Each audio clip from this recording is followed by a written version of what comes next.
Pep Talk UK, Dirty Harry here. A little bit different from the Q&As we do most weeks. I've actually got a gentleman with me by the name of Billy Nicholson. Billy, would you like to say hi? Good evening, guys. How are you? Hope you're all well. It's lovely to be here tonight, and thank you to Dirty Harry for having me here and doing a little podcast for you guys at Pep Talk. Yeah, so Billy's quite sort of well known on the boxing scene. I think he's done pretty much everything from some of the conversations we had earlier, everything you could imagine in boxing and more. So what I wanted to do was get him on, have a chat with him about his life, how he got into boxing, the things he's done, get some stories out of him, what he's doing now and where he wants to go in the future.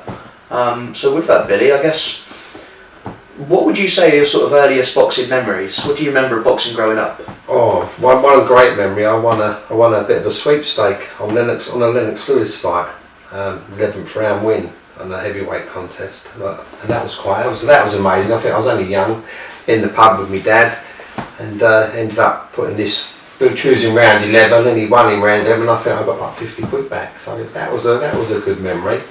Those lovely days with Barry McGuigan. Thought he was a great fighter, but my greatest fighter would have to be Roberto Duran, the Hands of Stone. I just think he's a great fighter. He's won everything in so many different weights as well, and he's probably the greatest boxer from my childhood memories for me. So yeah. Okay. And I guess sort of coming on from that, so growing up, watching a little bit of boxing, what path did you take in life when you first started working? What did you start doing? What did I start doing for work? I DJ. So that was when I sort of left school. I'd done my last school disco actually. That was my first big gig. 16 years old. Thought, yeah, here we go. We'll get the right music, because the DJs never played the right music at your school disco. So that was me path. And then went into the nightclub business, and then landed on my feet with playing the entrance music for boxing shows. So that would have been 20 years ago now. Yeah, just 21, 22 I would have been, playing the entrance music, and I thought, this is fantastic. I'm playing the entrance music for these boxers in venues which have got 1,200-1,300 people in, and then I'm sitting literally 5 metres away from the ring watching the boxing. Yeah, so it was great. Free, getting paid to watch a sport I absolutely love. Oh, okay. What's the I've got to ask, what's the weirdest request you've had for a walkout song? The weirdest request, it would be Donald, Where's Your Trousers, which is for a Scottish boxer, and he chose that. I don't know if you know that song. I know that song. Yeah, so he chose that song, so that was a bit strange. And you have had people ask for Aqua Barbie Girl before, and that boxer in particular, I don't really recall his name, but he used to come out in pink shorts and pink gloves as well. So that was quite an interesting. But he was out of Kent. I'm sorry I forget your name, but I know he's out of Kent, and I know he boxed out for the Box to Win gym, which is under a guy called Joe, who's now got a pro licence. Okay, and I guess playing the entrance music, how did you then end up emceeing at the events and introducing the boxers? Well, originally they fell short of an MC for the Independent Boxing Association run by Alan Mortlock, and that was at Eros nightclub. So they asked me if I could cover that event. So I've never done it before. So I said, yeah, I've done a few bits on stage introducing acts at the Circus Tavern, but never done nothing to sort of having 2 boxers come in. But I thought, I can deal with this. I've done probably 50 shows doing the ring music, so I thought I've watched, I've learned. And then that particular night I turn up at Eros with a good friend of mine, Mark, and the club's empty, so we go and we get changed, or I'll get changed into my suit, ready for action. And then he comes out, and I literally looked at me and went, sod you mate, I couldn't do that. And the place was just full to the rafters. And then not only did I have to introduce some great bouts that night, in the audience was Pretty Boy Raw Shaw, bare knuckle boxing champion. He's infamous in his own renowned way out of the London town. And now I'm having to interview Roy Shaw in the ring about his new book, Pretty Boy Roy Shaw. So that was a moment, because I thought, I can't slip up here, because he's a tough guy, and he had a lot of people. He's talking Frankie Fraser. There was a lot of people on his table that night. So yeah, it went from that, but then kind of went back to just doing the DJing, because they're very loyal in the boxing game. And there was a great MC who was the IBA resident at the time, Steve Olsworth. So they stuck with him. And then the next time I was doing the CFC, the Cage Fighting Championships, and again that was run by Alan Mortlock, and a guy called Lee as well, nice fella Lee. And the MC didn't turn up, so I was ready to play the music, and they've come up, and I always wore a suit going to the, maybe it was meant to be written in the stars, I always wore a suit and a tie, so I looked the part for a boxing MC, and went in the ring to do, or went in the cage to do the cage fighting, and the rest is history. Since then it's just grown, so from doing a few cage fighting shows 15 years ago, and then progressing, and now, like last year, 2019, I've done 68 boxing shows and 5 wrestling shows. So, but I don't seem to do any cage fighting shows now, so I don't know why that is. But yeah, the request is mainly for the boxing. Okay, so making that sort of transition then from cage fighting onto the unlicensed and then moving on to other shows and sort of growing that sort of as you do. Is there any, what would you say the difference is between the sort of unlicensed boxing scene and the licensed boxing scene? So with the licensed boxing stuff, I've done a few weigh-ins with MTK, which has been great. O'Hara Davis being one of them, and then with Janelle Cameron, who's just fought for the WBC Silver UK title. So yeah, with that, there's a lot more involvement. This, obviously a lot more stricter, and they've got the weigh-ins and everything else. But I would go on to doing the weigh-ins for them, which is a great friend of mine, Lee Eaton, got me into that, who's doing ever so well now with the MTK. I've been doing BIBA, so the British Irish Boxing Authority, via Tommy Jacobs, with Gianluca, who we know as Rio. So with them pros, from an MC perspective, is a lot more involvement, because you've got then mentioned the inspectors, the chief inspector, the judges, where it's more stricter. There's a lot more involved from an MC point of view, and you can't slip up. And there's nothing worse than, I think, when one time the boxer had asked for all the lights to go out, so I'm reading the script as such, and the lights have gone out, so now I can't. But with the unlicensed, it's more, it's more easy, I would say, because you mention the gym, you mention the boxer, and that's it. But you don't then have to mention all the officials. You mention at the beginning of the night, and you mention at the end of the night. But with the, as you know, with the pro game, down to the timekeeper, everything's mentioned. Every single part, the referee, the timekeeper, that your judges are sanctioned by, your sponsors are. So there's a lot more involved in that. So yeah, and I suppose the crowd's more lively at an unlicensed show. I find, it's more passion. There's a lot more passion because they're there for that specific boxer. You've got the boxer who might have sold 200 tickets, so they make some serious noise when that fighter comes out, and there's a lot of passion in it. I was having a conversation with someone the other day, and he was sort of saying he's noticed that there's been unlicensed boxing used to be a place for people that couldn't get into licensed boxing, and where a lot of the old pros that then couldn't get licensed went into. But he was saying there's a lot more now of the sort of unlicensed boxers then going into licensed boxing. Have you noticed that? Have you seen that shift? Definitely. We've definitely seen a lot of boxers roll over from unlicensed, especially with the IBA and the EBA. I've seen a lot of boxers go over to the program from there, and sometimes they don't last very long, and then they're back with you. Others do go on. You've got Mark Little, who's doing fabulous now. He's a West Ham boy. I think he was 10.5. He's just lost his first fight, but I know he'll make a massive comeback from that. And I suppose one of the biggest superstars from the IBA days who rolled over and then become a champion is John Wayne Hibbert. Okay. A great boxer. And he would, the IBA would just be through the roof when he boxed for the IBA. And then he's gone, he's doing massive things now, huge. I think he might be making a comeback. I'm not too sure on that. You have heard it here first, but I have heard he may be coming back into the program. But we'll have to watch his space. But again, he's fought on some amazing undercards. He's fought at the O2 Arena. He's fought for Matchroom Boxing. So to go from Alan Mortlock, the IBA, was one of the biggest promoters on the prize fighting circuit or the semi-pro circuit or unlicensed. There's so many different names for it. But in my opinion, they are really it's a semi-pro game. It's for boxers who can't make the next level, but they've got a good crowd and they're passionate about the sport.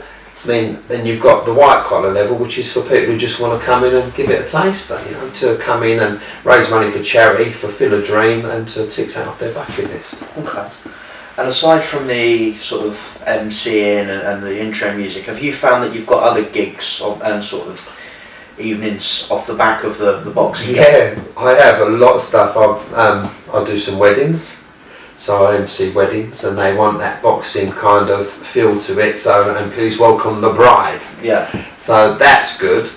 And I do a lot of football stuff. So recently I've done a Celebrity West Ham game, which we raised money for Arlett, which was brilliant. I think run by Baz Cox, great West Ham man, does West Ham TV. And I think we raised over 36,000 for that game, and there was some big names there. Big names. So I mean, Carlton Cole come that evening. Danny Dyer, he played that day, and then I'm trying to think of his name. He had the dog Wellard in EastEnders. Dean Gaffney. No, he's his mate. It was his mate. Oh, the guy who played Gus. Gus. It was Gus. Yeah, Gus was there. Lovely fella. He come and played that day, and they all clean. And that's one thing I think you find with the sporting industry and in local areas, they pull together for someone and they really have a good turn. So yeah, I've managed to do a few of that. I'm actually at the stadium for Averley FC. I'm there next Saturday to host one of their games. So from that, I've got more work for football, so which is good, and then the wrestling as well, which is a lot of fun. Yeah, I must say I do enjoy wrestling, because I loved wrestling as a kid. So now being in the ring and then people will go, is it fake? I say, is it fake or fake and fixed? I said, no, it's not fake, but it is fixed, because they do know the winners. But these guys, they work so hard. I mean, there's boxing training which is tremendously tough. I've experienced that, but this wrestling game is a whole new ball game. Okay. And touching on the boxing training, I know that you actually had a couple of fights yourself. What was your reason from going from behind the mic and then into the ring? Yeah, just to experience really what these guys go through, because I'd probably MC'd for 5-6 months, probably 9 years I'd been MCing, and I thought I've got to do this, because I'm introducing these guys in the ring, and really I haven't got a clue what they go through. And so I took the chance on. I trained at the Essex Fight Academy with Mel Mortlock, Alan's son, and which was fabulous. It was great. It was tough. I mean, the sparring was really, really tough. Did you spar with any big names? Sparred with Mark Potter, yeah, who obviously fought Danny Williams, former professional boxer, undefeated in the CFC, undefeated in the IBA at heavyweight. So yeah, I done 10 rounds with him, so that was fun. And that was my last sparring actually, my last spar before my first fight. And I must say the hardest part about it all, the training aside and everything, was selling the tickets. These guys, they work so hard to sell these tickets. So like if you ever see someone, a friend who's boxing, get that ticket, give that money over, because there's so much stress. And when you're trying to sell 150, 200 tickets, and you've got to pull that money, and then you've got the promoters on the phone to you, how many you sold, because another boxer has sold reason he wants another 10. It just don't stop. So the promoter needs to know. And so if you guys are ever there supporting a friend, get that ticket, get it quick, and obviously it means so much to them, and it makes a big difference to them as well. Yeah. So that was the toughest side of it, 100%.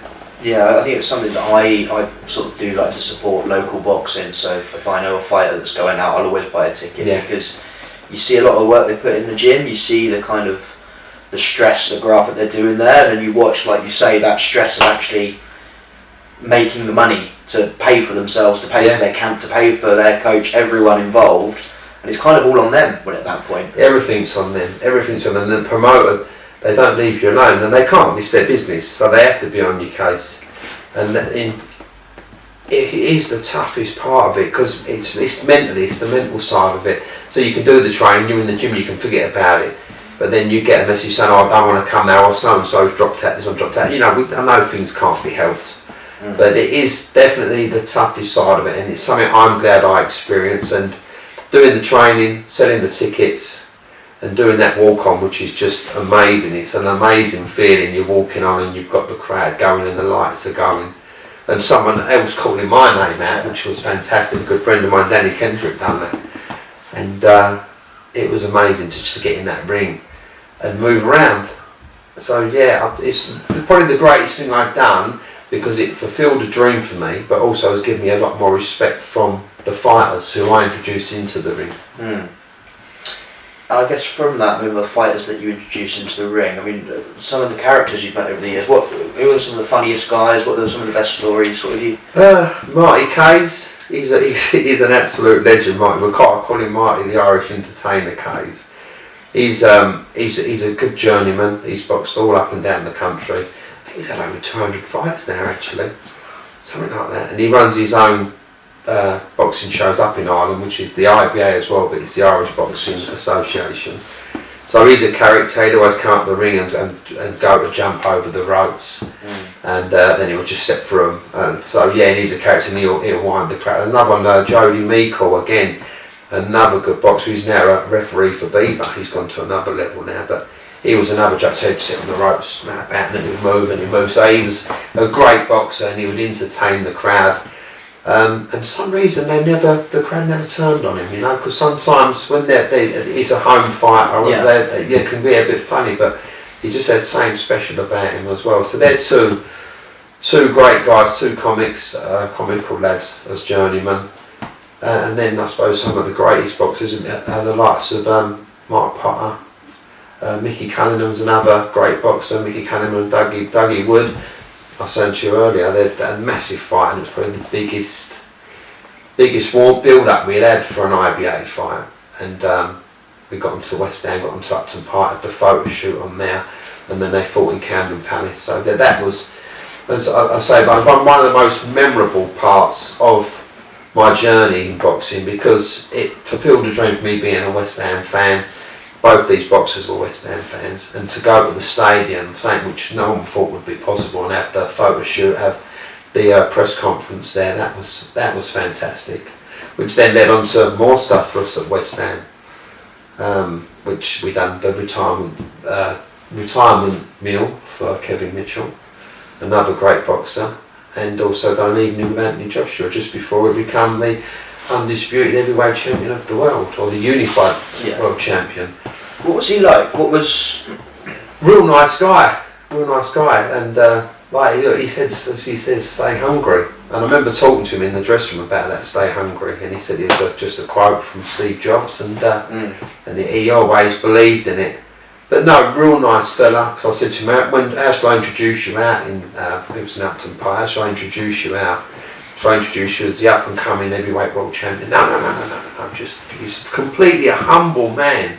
Just wanted to come out as he was, Anthony Joshua, and that was a great moment. One of probably the pinnacle of my career, meeting him and working with him. Isn't it? And to say he's just, if you ever see him how he comes across on the TV, that's exactly how he is. He's just a genuine fella. I know Pro Bees, who's on Pep Talk, he always says when you meet AJ, you just get this completely different sort of perspective on him, because he's just a real nice man. He's a gentleman, yeah. Okay. He's a gentleman. He's got time for you. He's not one like I'm Anthony Joshua and that's that. He's just a normal everyday guy. Just really is. Maybe I see him in a different light when I see him on the telly or whichever, because of that meeting with him and them few times. And for me, I think he's good. I think he's a great ambassador for our sports, and he will go down in history. I think so. I think he's managed to take boxing to a sort of new level. Yeah. We're Carl Froch kind of kicked something off when he got the fight at Wembley, and that was the start of Eddie Hearn rolling and going from there. But then you had Anthony Joshua just came and blew everything out of the water.